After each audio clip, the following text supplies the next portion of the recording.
How are you, Austin? I'm good. I'm good. I got a great show lined up for us today. We're gonna kind of switch content per episode, but we got a good one today. I think you're gonna like this. I'm looking forward. But before we dive in, I have a little surprise for you, Austin. Oh, you do? Hmm. Yeah. Okay. All right. So All let right. me just find first off for the viewers. As we said, we're gonna pimp the show as we go along. So last episode we kind of Uh huh. added branding. We added our cool AI Right. generated logo, and now we have some more fancy like streaming software. So every time we're Uh gonna huh. try and step it up a bit. But for this episode, I figured like what does any good like online video show need? It needs sonic branding, An of intro. course. An Ah, intro. yes, I mean, yes. I you love it. can't talk about distinctiveness and effectiveness without talking about sonic branding, right? You can't. So You can't. basically what I did is I found this thing called Mellow Bytes online, and it's an AI image to sound generator. So I Perfect. what I did is I uploaded our little ugly duckling, which is our logo, and it generated a song for us. And Yes. I now want to play that song to you, and I want Great. to see live reactions from you. Is that are you ready for it? That is. I'm ready for this. I'm ready. Okay, just let me just quickly. Let's do it. Let's play.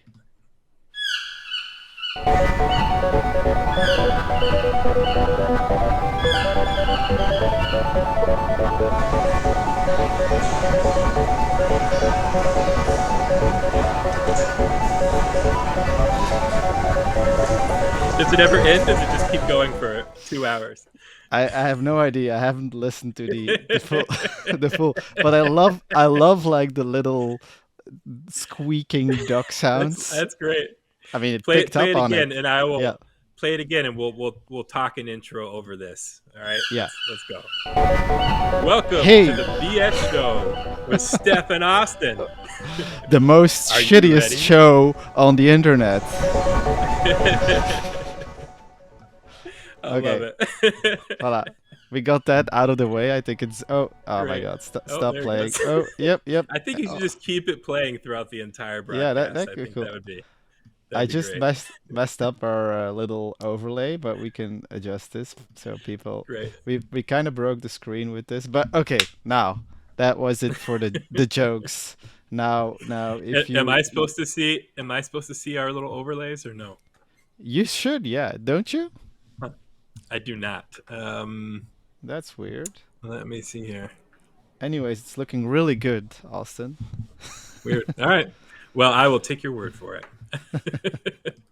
So tell me, what do you have planned for us today? As I have a hangover and didn't feel like doing anything.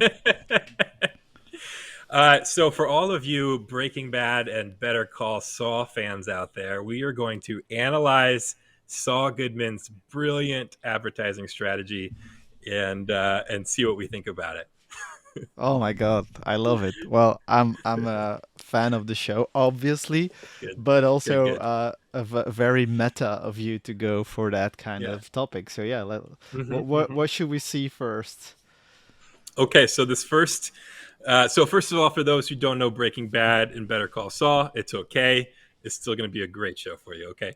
But to introduce you a little to the character, we got Saul Goodman. His actual name is Jimmy McGill, right? So you learn that in the prequel, Better Call Saul to Breaking Bad, where he plays a sleazy lawyer who introduces the characters in Breaking Bad to some really sleazy people. And in Better Call Saul, we get kind of a look at his evolution as a lawyer and kind of his story, his background, and he's based off of a real life lawyer in Albuquerque. I think Ron Bell is the guy's name, but really he's based off of every state has their own Saul Goodman.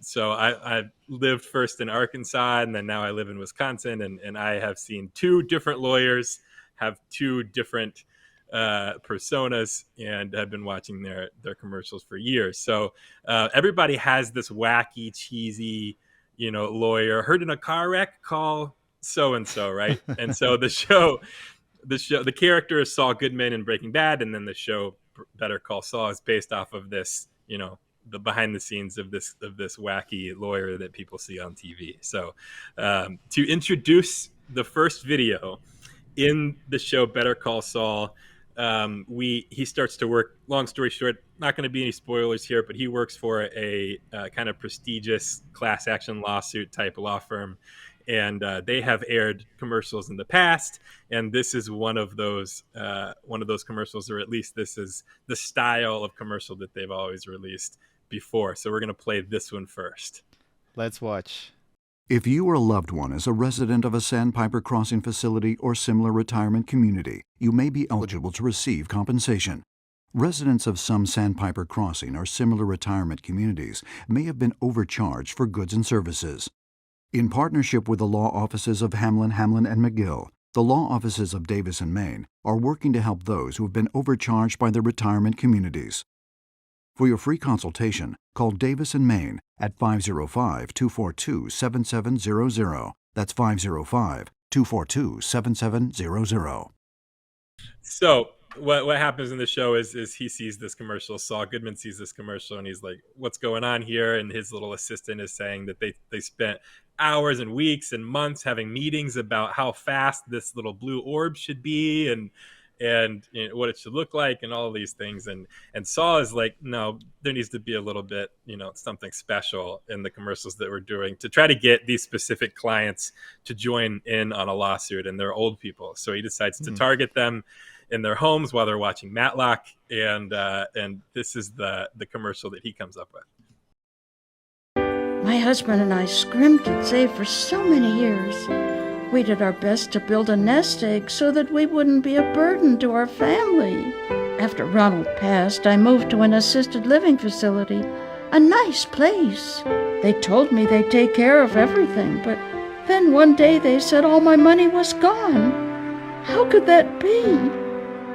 Where did it all go?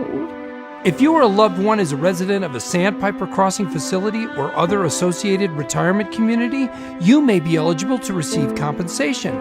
For a free consultation, call the law offices of Davis and Maine at 505-242-7700. That's 505-242-7700.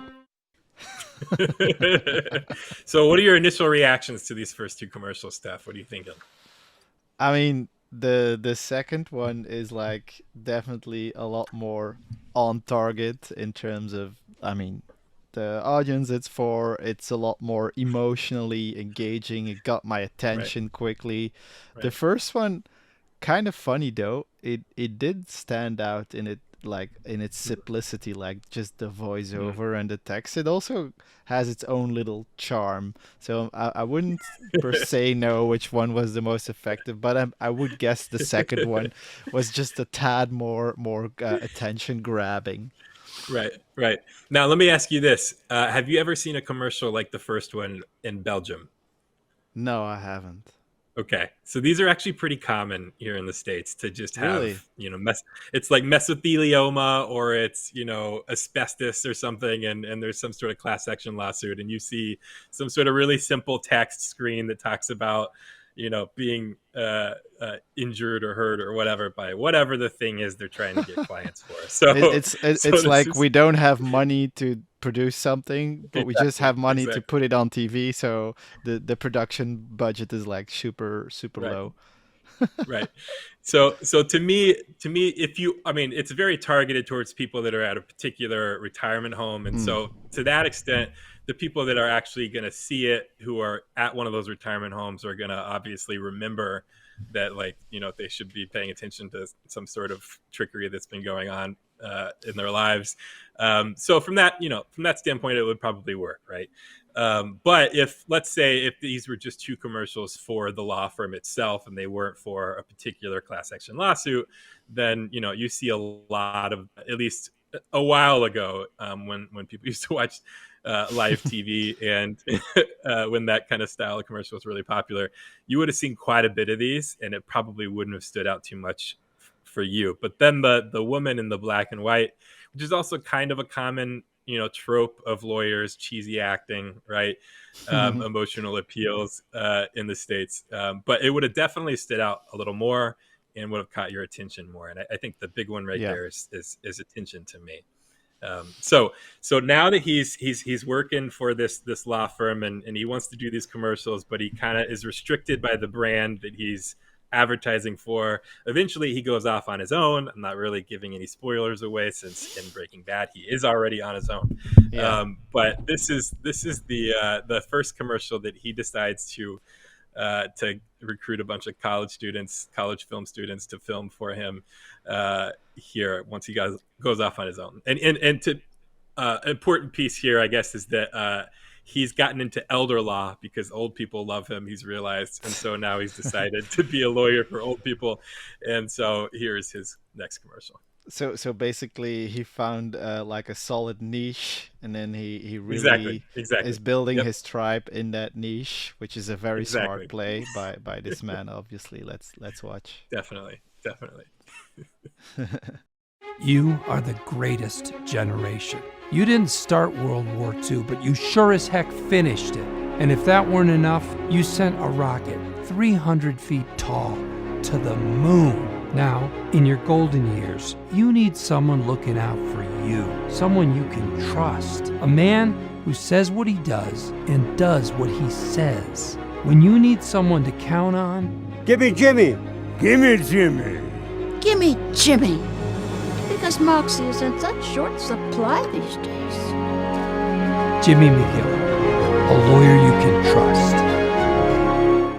I love the fact that he says a lawyer you can trust. It's like there's so much implied beneath that. It's really like a traditional challenger positioning statement. It's like we try harder or something else. It's like you can trust me, not all the rest of the Right. lawyers. Solid positioning. Right. Yeah. No other lawyer is trying to gain your trust. They don't talk about that, of course. Being sarcastic, of course. My wife did say that in our first episode we were sarcastic quite a lot, and so maybe we tone that down a little bit. But yes, yes. The idea here is many people might say is, yeah, you can be the only law firm that is associated with trust, right? But clearly he's just saying some generic thing that no one really, that doesn't separate him whatsoever. But I'm curious about just kind of the if somebody is watching this commercial and they're not paying attention to the message, what do you think is gonna how is this ad going to be effective, or is it going to be effective? Well, maybe first quickly, effective, as we are saying words. Maybe what do you mean by effective? Is it going to build the I guess at this point the Jimmy McGill brand long term? I think so. I mean, Okay. the only real issues I see is like I think it like the brand payoff comes up really late, so you're gonna have a lot of people not seeing the like Jimmy part. So I'd Yep. probably Yep. put that in the first 5 or 10 seconds to at least have that hook for people that don't want to see all the rest. But Mm-hmm. it is kind of engaging. The problem is for me, it's like hard to imagine, as it's like it's in this other universe, and I love this guy because of his like his the way he does it, so it's hard for me to Right. judge. But yeah, I think there's a couple of issues with it, but overall it would make people aware. What do you think the distinctive brand assets are in this commercial? Well, the Jimmy part, right? The Yep. Yep. that's the real hook. Yep. Yep. I would also add to that. I'm going to just refer to him as Saul Goodman throughout this show because that's how Yeah. I was introduced to him. But Saul Goodman here, his face is very distinct and his voice is very distinct. Yeah. So if there was like a generic looking lawyer that might have been doing this same kind of advertisement that just had a normal voice, of course, over time, if you keep seeing him a whole lot, you're going to become familiar with him.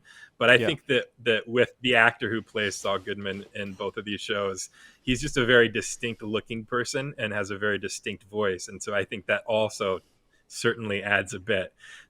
So moving on to the third, right? Yeah, the third Saul Goodman commercial here. Now he's changed his name Sorry. It's Sorry, all go right. ahead. Yep. So now he's changed his name, and he takes your advice, Steph. He must have seen into the future about the tagline being at the very end of the commercial, and here is his next rendition. I had a good job until my boss accused me of stealing. I better call Saul. I was out partying, minding my own business. You are under arrest. I'd better call Saul. Hi, I'm Saul Goodman. Did you know that you have rights? The Constitution says you do, and so do I. I believe that until proven guilty, every man, woman, and child in this country is innocent. And that's why I fight for you, Albuquerque. Love the like little sequences, the little mini stories. Actually, it's funny because Yep. we were just working on a campaign for the brand I'm working for, and one of the things was like first doing longer 30-second videos where you tell this emotional story, and then we did a second variation where it's like 6-10 seconds mini stories, very like short, yet also keeping a little bit of the whatever emotion you want to get out of it.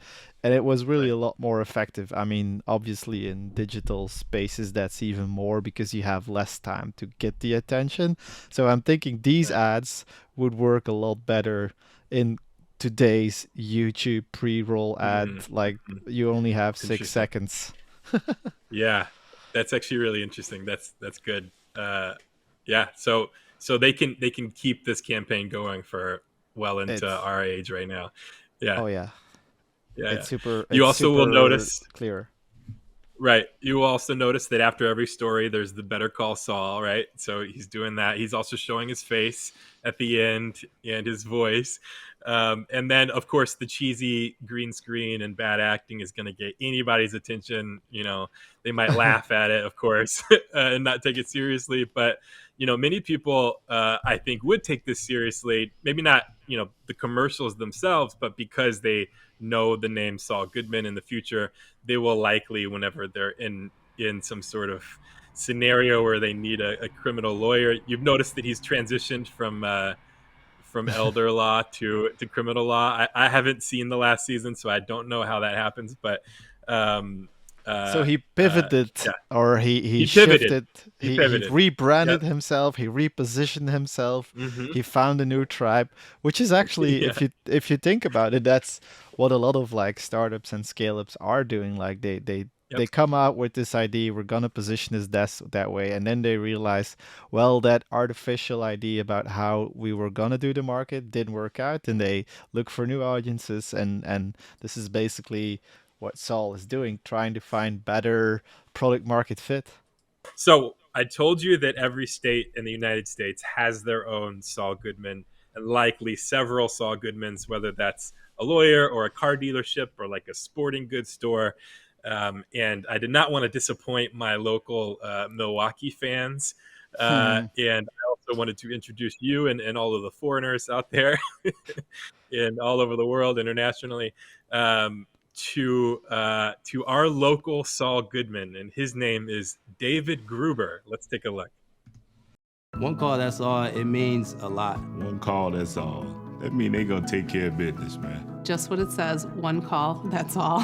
One call, that's all. One call, that's all. It's a one call, that's all. One call, and that's all. One call, that's all. I didn't believe, but now I do. One call is all it takes. One call, that's all. That's all it took, and I thank them. If you've been injured, call Gruber Law Offices. One call, that's all.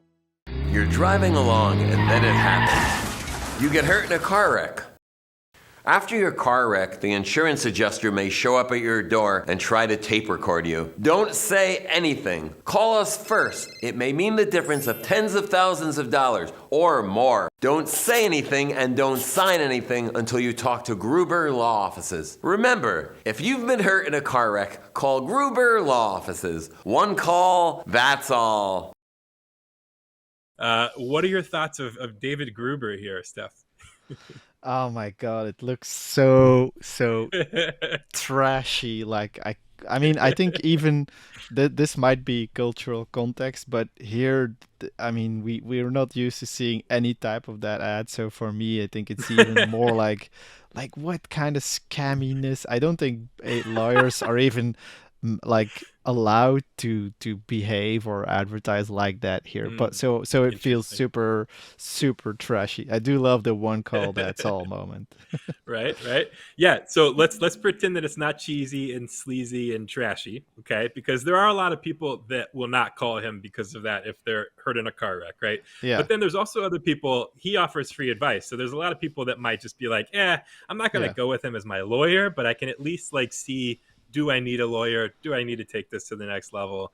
Whatever. Exactly. And ideally, Gruber's law office has people on the phones that are really good at talking people into just going with it. It's the easy choice at that point. You've already talked to someone, whatever, right? Exactly. But for many people will never call Gruber, obviously. So, but taking that outside of the scenario here, what do you think about the ad in terms of will it be remembered and will it potentially build the David Gruber brand over time? Interesting. Let me just have a look, because I think like the first one was a lot more like very soft and like friendly, and the second one was a lot more like it's a totally different. I think this one, the one with the car crash, I think that's the one that's gonna take more attention, because it kind of like, even though the animation looks crappy, it kind of grabs your attention, like what's happening, this car crash, and then he comes in. So I'm feeling the second one will have more effect for sure. Got it. And you know, that is an interesting point, because his more recent ads have been like the first one, the just like talking head saying he's helped me with this and soft music in the background and all of that, right? I don't know if I've even seen one of the.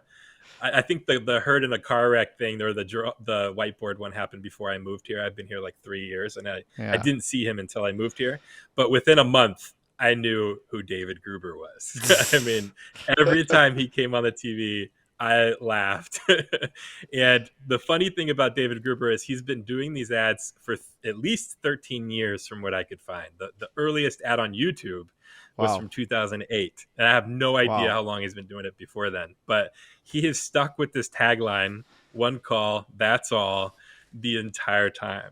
So given that context, what do you think about his strategy here? I gotta say, I think Mr. Gruber has a lot better sense of what it means to build a brand than a lot of marketers that are a lot smarter and have big MBAs and work at Unilever or wherever the hell they're working. Exactly. So Mr. Gruber, hats off to you. You know what you're doing. One call, that's all. One call, that's all. That's all. You know, the beauty of this. I love these like alliterations, like in the the actual one call, that's all. It's like there's like a nice sonic play to it, and it makes it so easy to remember. And like I think that's often forgotten when we're doing like these brand messaging things, where it's like we want to find the words that have the right meaning, but often it's like the things that it makes your mouth do is more important than what it means. It's just like there's this rhythm to it, and I really love it. So yeah, I love it. One call, that's all, man. Great. Call, that's all. Now here's the really funny part about this. Okay, so you might think it's a pretty generic tagline, one call, that's all. Maybe other people have used this tagline somewhere else in the world, and you would be correct. In fact, David Gruber himself is friends with the 4 other people who have trademarked the one call, that's all tagline across the United States. And they go on trips to Vegas all the time. They're good friends. The one call, that's all alliance. The one call, that's all alliance. So how about you play a video and let's see who these other friends of David Gruber are. One call, that's all. One call, that's all. Make one call, that's all, to 877-1500 and let us hit a home run for you. Remember when the insurance company offered you $10,000 for your case? Where do you think they are now? 15,000? 20,000? 100? $270,000. You want to take that? Heck yeah, I want to take it. One call, that's all. Heard in a wreck and need a check? Don't hire some clown. You know who to call. I'm attorney Glenn Lerner. One call, that's all. 877-1500. Now handling testosterone therapy heart attack cases. Little Ruby went out, walking her dog, when all of a sudden she heard some tires squawk. She saw a fender bender right before her eyes. A woman got out and said, now who do I call? Richard Schwartz. One call, one call, one call. That's all. Man. All right, well, let's so pause it real quick. The country song you just heard, this is his latest rendition that he played in the 2020 Super Bowl right here. Let's play this video here. What?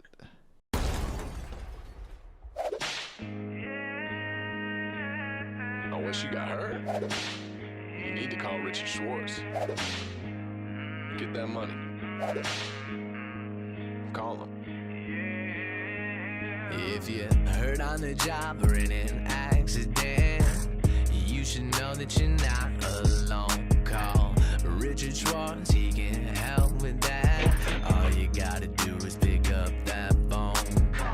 Yeah, one call, that's all. When you need help, call Richard Schwartz, 'cause he won't let you fall. If you get hurt, he's the one to call. If you need help, call Richard Schwartz. One call, that's all. If you need help, call Richard Schwartz. Call Richard Schwartz. I feel like you've uncovered like some kind of conspiracy theory or a plot somewhere. Like there's something deeper behind this. I feel it. Yes, yes. There is. I did see a John Oliver special one time about car dealerships, and there are companies that have templated car dealership scripts, and all you have to do is just kind of replace the words with your own company. So that is a thing. But before we talk more about that, I'm curious, what are your thoughts so far of all of these commercials? If these commercials ran for years, what do you think's going to happen? I mean, it's super sticky. That's just obviously the cheesiness aside. I think it's very sticky, and I think if you manage to do those types of ad with just a little bit more like taste and panache, then you're off to the races, man. I mean, it's just great formats. It has a lot of the elements we want to see. And interestingly, what I also find, because that's like, even when I'm working on campaigns, it's a big struggle to find ways to like make the problem of your clients or the needs of your clients very tangible, yet also have like this emotional promise, and then also have the distinctive assets, the stickiness. Like it's not easy to find the balance, and a lot of these ads actually start out with like focusing on like the customer's problem. Like you have a car crash, and then they stick on their logo and say, well, call me. It's very like, this is if we want to do like the academic version, they start with the category entry point, like why do you need to enter this category, and then straight away they just slap on their brand, and it's a very direct way, but it I think if you keep repeating it over and over, and even like the choices they make in terms of channel by doing this on TV, I mean there's so much of the brand building playbook, and yet it's also very tasteless. Exactly. And I think that's the, I think as advertisers, we often, we are thinking about what our colleagues are going to think about us. And we're not thinking about what the customer is going to think about us, right? And so, I used to actually intern as a film intern with a production company in college, who produced, if anybody is watching from the States, then it's the J.G. Wentworth, It's My Money and I Want It Now commercials, which everybody knows. When I met my wife, she lives here in Wisconsin. I only saw them in Arkansas, and she knew the commercials and was familiar with them. And I worked for the production company that filmed these commercials. And one of the guys at one point, I think he was maybe a director, he was telling me, like, we really do good work. Like, don't look at this commercial. Like this is not our best work. Look at this commercial. And he showed me like some really well, like, good cinematography. It was well produced. It was, and it was kind of emotional, but it was also a pretty generic commercial for a bank. And at the time, like, I thought, you're right. Like, I would be so embarrassed. Why are you still doing these commercials? It doesn't make any sense. And even when I was like younger, before I was even thinking I would do advertising as a career, I was always, looking at commercials like this on the TV and saying, like, you could do so much better. Like, why are people not doing so much better? Right. But the reality is, like, as advertisers, we're ashamed of that kind of work, even if it's really effective. Right. Exactly. David Gruber is not only investing in TV advertisements, every probably 20th billboard in the city of Milwaukee has his face plastered on it with that same tagline, one call, that's all. Right. It's a omni-channel approach. Right.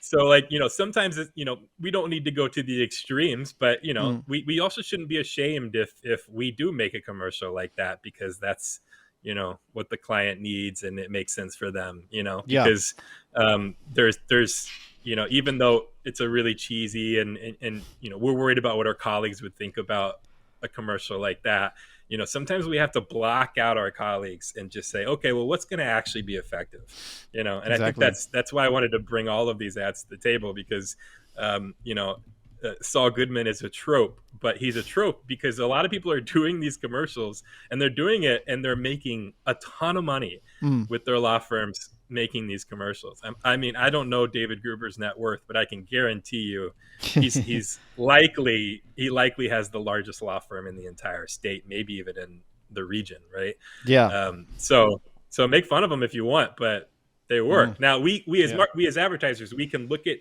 these commercials and then look at the good bones like underneath these commercials, and then we can even follow that format. I mean, you could follow David Gruber's advertising strategy to a T and just get rid of the cheesy stuff, replace yourself as a distinctive asset who can't act with a character, or you could also have another tagline that's very similar, and just like put it everywhere and try to reach out to as many people as possible. And you got a great strategy for success here.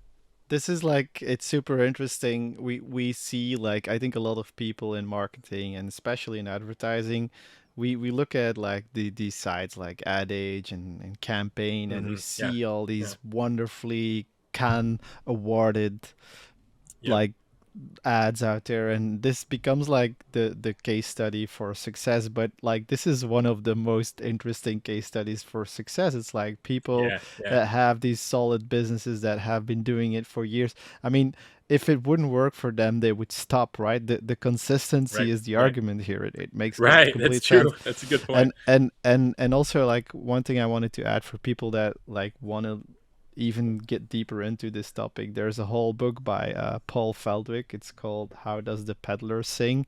And it's basically this. It's about, he really shows that the origins of advertising is like snake oil, people on stages in towns, like, and entertaining, being on stages, doing funny stuff that sticks with people, and then selling some kind of weird hair growth, whatever stuff. But it's really about the not being afraid to be just entertaining, to be just funny, to be just weird, to be just sticky, and not be like the perfectly good citizen or the wonderful, artful result. And I think that's the whole case study here today. So I really love that. Yeah. Last question for you, and I think it's a very important one, Steph. You got these 5 guys. They're all friends. They're all, invested in the one call, that's all tagline and advertising strategy. They're all loaded because we know it's working. How much money do they gamble in Las Vegas when they go, do you think? Oh my God. This is tricky. Let's say I'm just throwing the art here. Let's say $500,000. I don't know the answer. I wish I did. Maybe I should reach out to David Gruber and ask him. But it could be in the millions. These people, man, I don't know how much money they have, but if they're addicted to gambling, it could be in the millions. Oh, and they must be laughing their asses off like all the time. One call, that's all. This is an interesting story, man. This is a super interesting story. Thanks for digging it up, and I'm looking forward to our next episode.